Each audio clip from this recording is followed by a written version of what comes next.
Merci Monsieur le Président, Madame la Ministre, chers collègues. Suite à la chute du président tunisien Ben Ali en janvier 2011, une famille belge de Courtrai, qui est aujourd'hui présente dans cette assemblée, est dans l'angoisse. Et une petite fille innocente de 8 ans est sans nouvelles de son papa, Douraït Ben Ali, 32 ans, neveu du président déchu. Douraït est actuellement emprisonné en Tunisie pour des motifs totalement politiques, et ce depuis le 16 janvier 2011. Cela fait donc plus de 2 ans que la petite Elissa n'a pas vu son papa et que Delphine n'a plus parlé librement à son mari.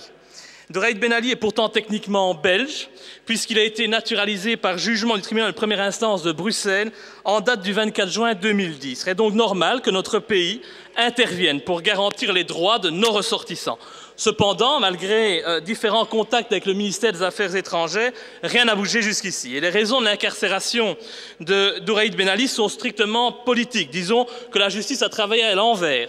Elle a d'abord arrêté notre compatriote et a ensuite décidé de constituer des preuves contre lui. Et c'est ainsi qu'après avoir été abandonné et visité par de nombreuses personnes, y compris par des pilleurs, la police a découvert dans sa maison une quantité infime de hashish, quelques milligrammes, dont personne ne peut prouver qu'ils n'ont pas été placés là par une tierce personne. Et quoi qu'il en soit, Douraït Ben Ali a été condamné en juin 2011 à 1 an de prison. Le problème, c'est qu'aujourd'hui, alors qu'il aurait dû être libéré depuis plus de 6 mois, eh bien, il est encore toujours incarcéré.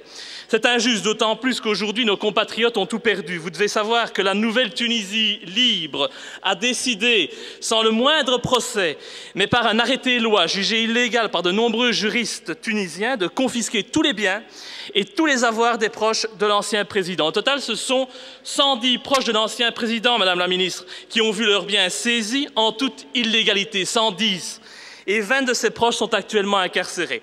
Plus un vêtement, plus un jouet pour la petite Elissa, tout leur a été volé. Et sa famille ici en Belgique ne demande qu'une chose, revoir un papa, un mari, un beau-fils, pour pouvoir enfin revivre et redémarrer à zéro. Donc pouvons-nous, Madame la Ministre, compter sur l'aide du gouvernement? Et comme Madame De Witt est ici présente, acceptez-vous de la rencontrer un instant pour de plus amples renseignements?